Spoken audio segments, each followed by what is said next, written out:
বন্ধুরা, আশা করি তোমরা সবাই ভালো আছো। তোমার চ্যানেলে তোমাদের সবাইকে স্বাগতম। তো এই মুহূর্তে আমাদের হাতে উঠে এসেছে 2024 পরীক্ষা সংক্রান্ত গুরুত্বপূর্ণ নির্দেশিকা, অর্থাৎ প্রত্যেক বছরই স্বাভাবিকভাবে এরকম একটা পেজ আমাদের হাতে উঠে আসে এবং সেখানে সম্পূর্ণ বিষয়টা লেখা থাকে যে এবছর কি কি নির্দেশিকা রয়েছে। একদম সম্পূর্ণ তোমাদের বলি 8 পৃষ্ঠার একটা নির্দেশিকা কিন্তু বের হয়েছে এবছর, এবং যার মধ্যে সম্পূর্ণ পরীক্ষার বিভিন্ন প্রকার নিয়মকানুন, অর্থাৎ পরীক্ষা কিভাবে কি হবে, একদম গভর্নমেন্ট থেকে এটা আমাদের হাতে চলে আসে। তো যাই হোক, সেই নিয়মকানুনের মধ্যে থেকে আমি সমস্ত নিয়ম তো পড়ে তোমাদের জানানো সম্ভব নয়, আর তার থেকে বড় কথা সমস্ত নিয়ম তোমাদের জানারও প্রয়োজন নেই। তবে ছাত্র হিসেবে অনেকের অনেক রকম কোয়ারি থাকে, অনেকের অনেক রকম অনেক কিছু জানার ইচ্ছে থাকে। তো সেই বিষয়গুলো আমি জাস্ট তোমাদের সামনে তুলে ধরছি, বা যেগুলো তোমাদের জানা প্রয়োজন, এবং বিশেষ করে যে বিষয়গুলো নিয়ে শিক্ষকদের বা ইনভিজিলেটরদের বলে দেওয়া হয় যে ছাত্রছাত্রীদের জন্য এই বিষয়টা লক্ষ্য করা হয়, সেই বিষয়গুলোই তোমাদের সামনে বলবো, যাতে তোমরা সেই বিষয়টা সতর্ক হয়ে যাও এবং পরীক্ষার হলে সেই সমস্যাটা তোমাদের না হয়। যে কারণে এই যে নতুন নিয়ম কানুন বা যে নতুন সিস্টেম বের হয়েছে, যে নির্দেশিকা এবং তথ্য বের হয়েছে, সেটা তোমাদের সামনে সম্পূর্ণরূপে তুলে ধরছি। বোঝা গেল? এবছরের মাধ্যমিক 2024 পরীক্ষা নিয়েই কিন্তু এই নির্দেশিকা। ওকে, এবার আসা যাক যে স্যার এবছর তাহলে কী কী নতুন নতুন তথ্য বা নতুন নতুন কী কী আপডেট রয়েছে। আমি প্রথমেই তোমাদের বলবো যে কথাটা, সেটা হচ্ছে এবছর কিন্তু তোমাদের 9টার সময় সেন্টারে চলে যাবে, 9টার সময় তোমরা গেট খোলা পাবে, 9:45-এ তোমাদের পরীক্ষা শুরু হবে, এবং 9:45-এ তোমাদের প্রথম প্রশ্ন দেবে, 10টার সময় তোমরা লেখা শুরু করতে পারবে, 1টার সময় তোমাদের পরীক্ষা শেষ হবে। ফার্স্ট একটা কথা। দ্বিতীয় কথা হচ্ছে প্রথম দিন তোমাদের স্বাভাবিকভাবে 9:45-এর আগে একটা ঘন্টা পড়বে গেট লকের ঘন্টা। প্রথম ঘন্টা অর্থাৎ 9:45 প্রথম খাতা দেওয়ার ঘন্টা পড়লো। 9:55 আর একটা ঘন্টা পড়বে, 9:45 তোমার প্রশ্ন দেওয়ার ঘন্টা পড়লো, ঠিক আছে। 9:55 তোমার খাতা দেওয়ার ঘন্টা পড়লো। 10টার সময় মেইন ঘন্টা পড়লো, যখন থেকে তোমরা লেখা শুরু করতে পারবে। ওকে, তারপরে ঠিক 1 ঘন্টা বাদে অর্থাৎ 11টার সময় একটা ঘন্টা পড়বে, ঠিক 12টার সময় একটা ঘন্টা পড়বে, 12:45 একটা ওয়ার্নিং বেল পড়বে, এবং 1টার সময় এন্ডিং বেল পড়বে, অর্থাৎ পরীক্ষা শেষ। এই হলো তোমার ঘন্টা, অর্থাৎ কখন কি কি ঘন্টা পড়লো, সেম টু সেম প্রত্যেক দিনই হবে। বোঝা গেল? এবার আসি আরও কিছু পরীক্ষার হলে যে জিনিসগুলোর জন্য এক্সট্রা গুরুত্ব দেওয়া হয়েছে, সেটা হচ্ছে মোবাইল ফোন, কোনো প্রকার ট্র্যাকার, বা তোমার যেটা বলে ওই ডিজিটাল ওয়াচ, মানে ডিজিটাল মানে ওই যেটা তোমার ওই ফোনে কথা বলা যায়, স্মার্ট ওয়াচ, ঠিক আছে, স্মার্ট ওয়াচ, এইসব জাতীয় যেন কিছু না থাকে। নেক্সট আরও কিছু গুরুত্বপূর্ণ কথা বলেছে, সেটা তোমাদেরকে একটু জাস্ট সেই কথাগুলোই তোমাদের শেয়ার করব। আচ্ছা, ইনভিজিলেটররা খাতায় সই করবেন, সেসব নিয়ে বিষয় নিয়ে যাচ্ছি না, মূল আলোচনা প্রসঙ্গে প্রবেশ করি। একদম যেটা তোমরা জানতে চাও, যেটা হচ্ছে যে পরীক্ষার সেন্টারে কতজন টিচার থাকবে, 20:1, যেটা আমি এর আগে বলেছিলাম সেটাই রেখেছে এবারও, যে 20 জনে একজন শিক্ষক গার্ড দেবেন। প্রয়োজনে বেশি থাকবেন, কিন্তু কম যেন না হয়, এটাই হলো কথা। 2 নম্বর যে বিষয়টা হচ্ছে, প্রত্যেকটা সেন্টারে ন্যূনতম, একদম স্পষ্ট করে দিয়েছে, ন্যূনতম 3টি সিসিটিভি থাকতে হবে, এবং কাজের অবস্থায়, মানে বন্ধ সিসিটিভি থাকলে হবে না, সিসিটিভি লাগিয়ে রাখলাম বন্ধ, সেটা হবে না, যেন কার্যকর থাকে। নেক্সট, স্কুলে বাউন্ডারি ওয়াল থাকবে, বাউন্ডারি ওয়ালের বাইরে সিভিক পুলিশ দাঁড়িয়ে থাকতে পারবে, সিভিক পুলিশ ভেতরে প্রবেশ করতে পারবে না। এমনকি আরও একটা কথা তোমাদের বলে রাখি, যে স্কুলে তো শিক্ষক অনেক রকম থাকে, তার মধ্যে প্যারা টিচাররাও থাকেন অনেক রকম, সেই ধরনের প্যারা টিচাররাও কিন্তু এবার পরীক্ষাতে গার্ড দিতে পারবেন না।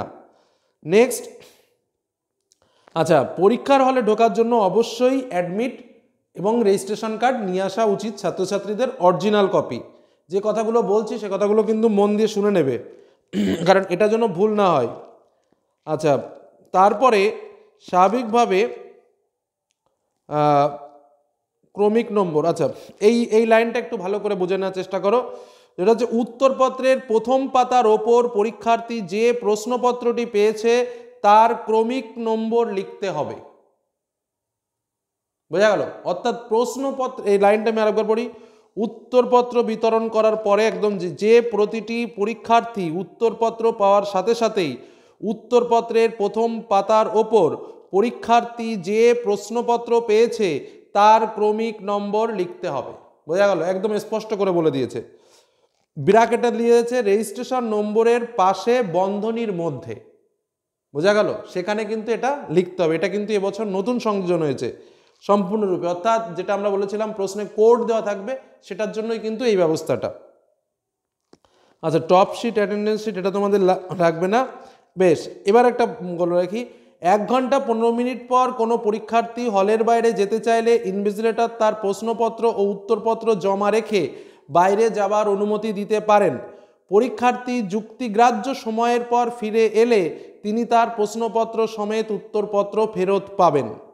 বোঝা গেল? নেক্সট, 1 ঘন্টা 15 মিনিট পর কোনো পরীক্ষার্থী, মানে এটা তাহলে বাইরে যাওয়ার নিয়ম। 15 মিনিট পর কোনো পরীক্ষার্থী, মানে 1 ঘন্টার আগে কোনো বাইরে যাওয়ার সিন নেই। 1 ঘন্টা 15 মিনিট মানে একদম 9:45 থেকে শুরু করে, ঠিক আছে? 1 ঘন্টা 15 মিনিট পর কোনো পরীক্ষার্থী ওই দিনের পরীক্ষা শেষ করে যদি খাতা জমা দিতে চায়, তাহলে ইনভিজিলেটর অ্যাটেন্ডেন্স শিটে তা উল্লেখ রেখে পরীক্ষার্থীকে সেন্টার ত্যাগ করার অনুমতি দিতে পারেন। তবে প্রশ্নপত্রটি ইনভিজিলেটর রেখে দেবেন। পরীক্ষার্থী সেদিনের পরীক্ষা শেষে প্রশ্নপত্র ফেরত পাবেন। মানে একটা নিয়ম রয়েছে। অ্যাকচুয়ালি এই নিয়মগুলো স্কুলে কন্ট্রোল করা সম্ভব না। স্কুলে বলে যে, বা টিচার যারা ইনভিজিলেটর থাকেন তারা বলে পরীক্ষা শেষ হলে তারপরে এই খাতা নেব, তার আগে পর্যন্ত নেবো না, কারণ অনেক নিয়মকানুন রয়েছে। কারণ একজনকে বাইরে বের করে দিলে সেই ইনভিজিলেটরের প্রচুর চাপ পড়ে যায়, যে কারণে এটা চেষ্টা করবে না। নিয়ম রয়েছে কিন্তু অত সবসময় নিয়ম মেনে চলা যায় না। সেটা হচ্ছে যে সম্পূর্ণভাবে পরীক্ষা দেবে, 3 ঘন্টা পরে খাতা জমা দিয়ে যাবে, ঠিক আছে? ওই আগে চলে যাব এসব পরীক্ষার হলে গিয়ে সব করবে না। অন্তত মাধ্যমিক পাস তো করতে হবে, 3 ঘন্টা ধরে ব্যাটিং তো করবে, ক্রিজে তো থাকবে, অটোমেটিক রেজাল্ট ভালো হবে। নেক্সট, বিভিন্ন কালারের বিভিন্ন প্রশ্ন আসবে, সবুজ, লাল, কমলা, খয়েরি, এগুলো বিভিন্ন ভাষাভিত্তিক প্রশ্ন, সেসবগুলো বলেছে। নেক্সট, একটা গুরুত্বপূর্ণ জিনিস, নকল। অবৈধ কাজ করলে তার সম্পূর্ণ দায়িত্ব দেওয়া রয়েছে ইনভিজিলেটরের প্রতি। তিনি ইচ্ছা করলে তার নামে সম্পূর্ণরূপে রিপোর্ট করতে পারেন। তোমাদের যে বিষয়টা বলি,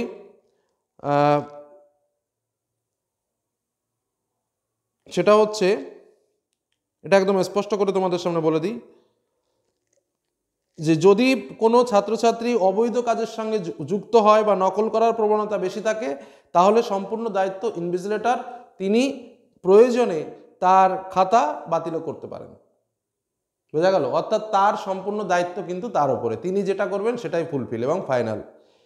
আরেকটা কথা বলে রাখি তোমাদের, যেটা বলেছে, কোনো ছাত্রছাত্রী প্রশ্নপত্র বা উত্তরপত্র, কোনো পরীক্ষার্থী প্রশ্নপত্র বা উত্তরপত্র যদি মানে পরিবর্তন করতে চায়, তাহলে সেক্ষেত্রে গুরুতরভাবে মানে ইয়েকে জানান, মানে হায়ার অথরিটিকে জানান, মানে রিপোর্ট করতে বলছে তাকে, তারপরে তারা ব্যবস্থা নেবে। মানে এক্সামের যারা প্রধান পদাধিকারী থাকেন তাদেরকে জানাতে বলেছে।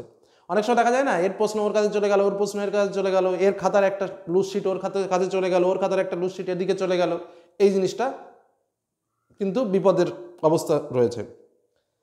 আচ্ছা, নেক্সট আরেকটা বলি, মানে আর ওই নকল করার ব্যাপারটা, যেটা তোমরা অনেকেই মনে মনে শুনতে চাইছো যে স্যার কখন বলবে, স্যার কখন বলবে, সেটা হচ্ছে যে সম্পূর্ণ লেটারের উপর তিনি কি সিদ্ধান্ত নেবেন তার উপরেই। তিনি যদি মনে করেন তিনি বাতিল করবেন, তোমাকে বাতিল করতে পারে। তিনি যদি মনে করেন তিনি তোমাকে সুযোগ দেবেন, তাহলে তিনি সুযোগ দিতে পারেন।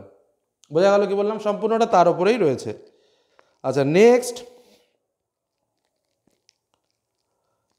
ইতিহাস ভূগোলের মানচিত্র, গণিতের গ্রাফ পেপার প্রশ্নপত্রের সাথে প্রদান করা হবে। লিখিত উত্তরপত্রের সাথে প্রতিটি গ্রাফ ম্যাপ এগুলো যোগ করে দিতে হবে। ব্যাস, হয়ে গেল। সে ব্যবহার করলেও দিতে হবে, ব্যবহার না করলেও দিতে হবে। ব্যবহার এবং অব্যবহৃত দুটোকেই তোমাদের দিতে হবে। তো এই হলো আমাদের একটা বিষয়। আর একটা বিষয় যেটা তোমাদের অনেকে জানার ইচ্ছা আছে, সিট নম্বর কীভাবে পড়বে। দুটো বন্ধু এক জায়গা থেকে আরেক জায়গা হয়ে যাচ্ছে, কি করব?